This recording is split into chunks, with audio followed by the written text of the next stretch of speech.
Hello, and happy Tuesday to all. This is Carla Thornton McLean, CLT's Transformation Life Coaching.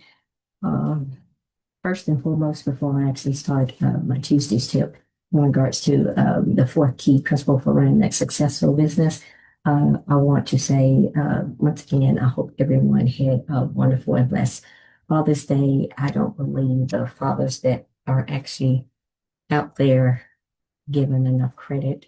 And I'm talking about to the fathers the ones who actually aren't biological fathers to children, whether it's stepchildren, adopted children, foster father, whatever. I'm talking to all fathers. You know who you are. Hope you had a wonderful and blessed Father's Day. I hope everyone actually enjoyed it, and to those like myself, fathers or dads that's no longer here. Hope you were still able to enjoy your day and in memory.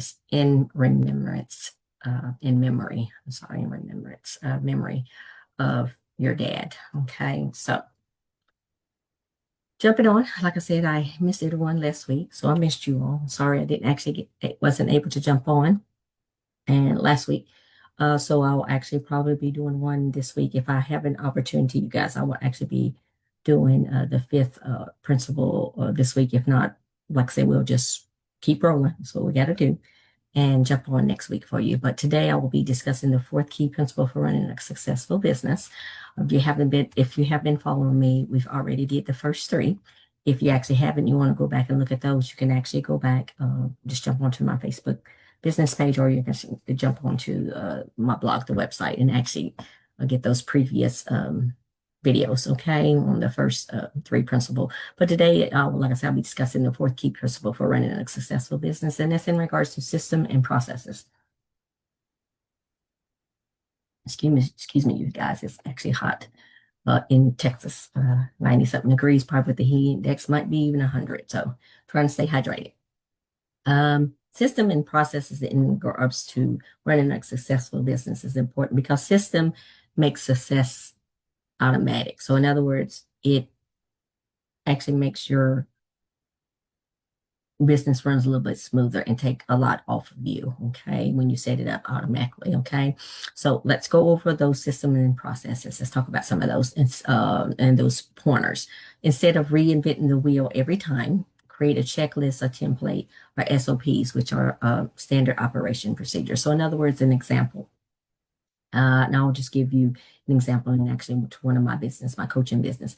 In other words, instead of like I have what they call an onboarding checklist. In other words, that I actually go by. In other words, it's pretty much already created, so I don't actually have to every time I'm have a new client have to do these templates, these emails, if you will, over and over again. Okay, I don't have to do that. So an example, like I said, is um, on that my client was an example of the onboarding, like my little checklist or whatever I have like a new welcome email, client intake form, adding a client to a tracker, okay, or some kind of system that you have set up where you actually have a list of your clients.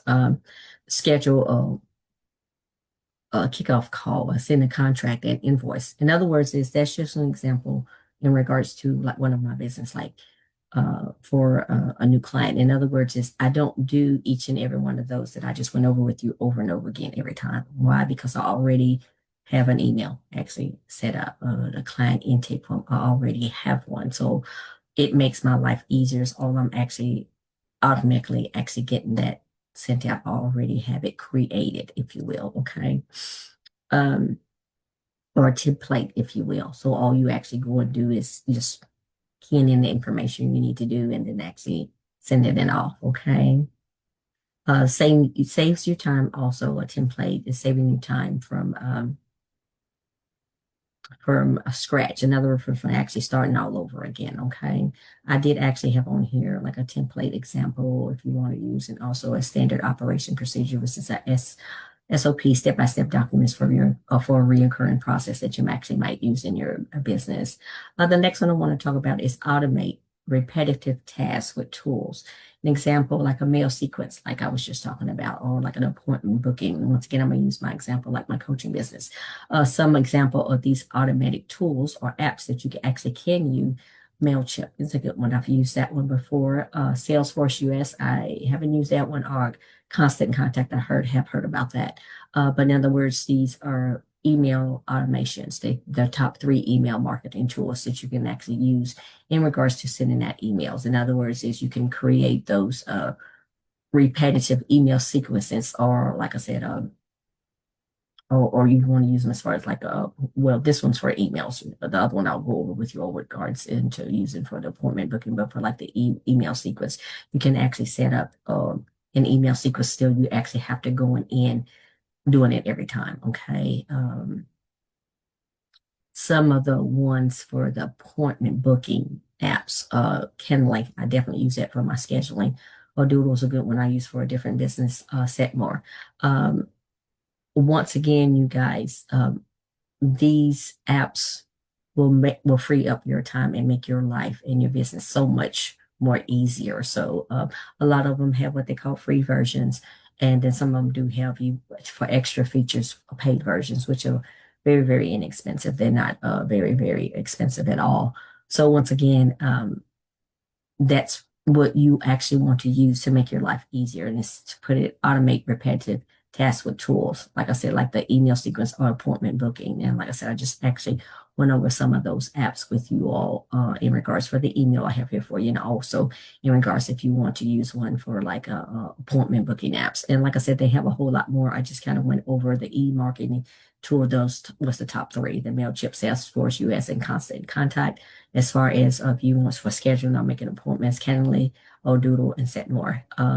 The benefits of these apps: they set up an automatic email responder that sends like frequent FAQs, like frequently asked questions, schedules like discovery calls without you lifting a finger. In other words, you don't have to do anything. If someone actually wants to become a new client of mine, I actually have my Calendly, like a calendar. They actually, I send that app to them, and actually, what all they do is want to set up for their free consultation. In other words, I'm not actually doing anything, and if I actually already have it, like in a post or on my definitely on my blog or website, or I'll put it anywhere, just a link.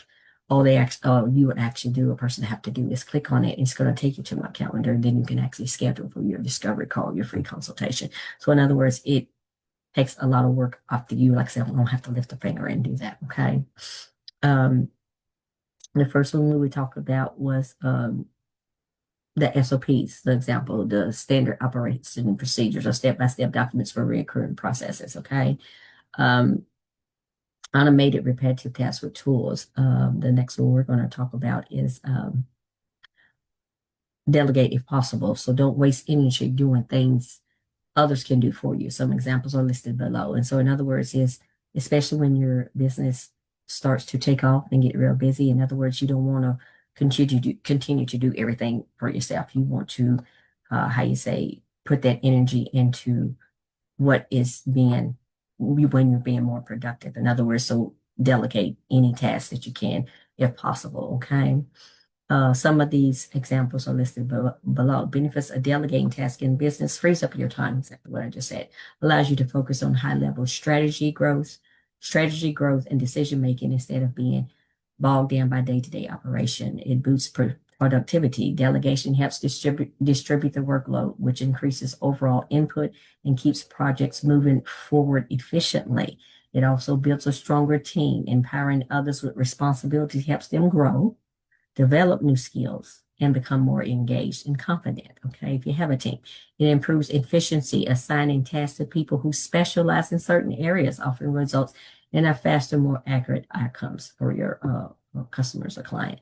It reduces burnout. Trying to do everything yourself can lead to stress and exhaustion. Please believe me, I know about this one all too well. Okay, and I know if you're anything like me and you actually like things to be done a certain way, or want to make sure it's done correctly the way you want it. Sometimes we or don't actually have how you say are not in that stage where it's financially whatever way to pay somebody to start having a team to delegate it to, if you will. But it can, if you're doing everything by yourself, it can reduces burnout and you can get burnt out. So try to, and that's trying to do everything yourself can lead to stress and exhaustion, which definitely happens. Delegating helps maintain your energy and well-being. Okay. Better time management. Delegating helps you prioritize tasks that align with your strengths and visions while others handle those operational duties. Okay. And it also creates a backup and continuity. Delegation ensures that business doesn't come to a halt if you're unavailable. Say like something happens, okay? Your team can step in and keep things running for you. Okay. So let's do what we call a quick recap in regards to uh, the fourth key or principle for running a successful business with systems and processes. Okay. So what they do is basically system and processes equals what? Freedom. Time freedom. Bottom line is freedom, time freedom. Okay. It creates checklists and SOPs for repay what you do. The first one, like I said, tip is to create checklists and SOPs, which is standard operation procedures for repeat tasks. Okay. Take that off your, how you say, ta-da list. Take that off. By doing that, it's actually going to help your business automate wherever possible. Examples or follow-ups or bookings. In other words, is instead of every time you get an email and you actually have to go in and manually do an email yourself, using those apps like MailChimp to create those email sequences for you. So in other words, you actually don't have to do anything. It's actually doing it for you. So on an automation. Your bookings, as far as, like I said, I was using my business, for example, if you have one, like an appointment app, just send them your link and they can actually do that. You don't actually have to go back and forth where you play in like phone tag or text them back and forth. What time was a good time for you? I remember before Academy, that was a lot of going back and forth. What's a good day? What's a good time? Where you can eliminate all that. And it's time consuming, can be very time consuming. In other words, you just send them a link to your calendar. Okay. So those bookings, and they can actually, or like I said, you can send it to them, or if someone's actually in a post, or if it's on your website or your blog or anywhere on your social media, they can click on the link and they can actually go on and schedule, because it's going to have those times and things, your date and times when you're available. Okay. Delegate what you don't need to do yourself. In other words, we went over those benefits about delegate what you don't need to do yourself. In other words, it's going to actually free up your time. It's going to boost productivity. It's going to build a stronger team if you have one. Improves efficiency. Going to reduce burnout, better time management, and then creates that backup in case for whatever reason you're unavailable, that your business can continue. Okay, and doesn't come to a halt. Okay. I hope everyone is having a good week thus far. And if you live in anywhere, like I live in a state where it's getting very, very hot. As a matter of fact, I think summer's here in like 3 or 4 days officially. So if you live in a hot state like I do, please stay hydrated and take care of yourself. I will actually be speaking with you all, if not later on this week, definitely next week, and we'll be going over that fifth um, key principle to running a successful business. I'll be talking to you all soon. Bye for now, and you have a wonderful week. And I'll be talking to you all soon. Bye, and have a wonderful and blessed Tuesday.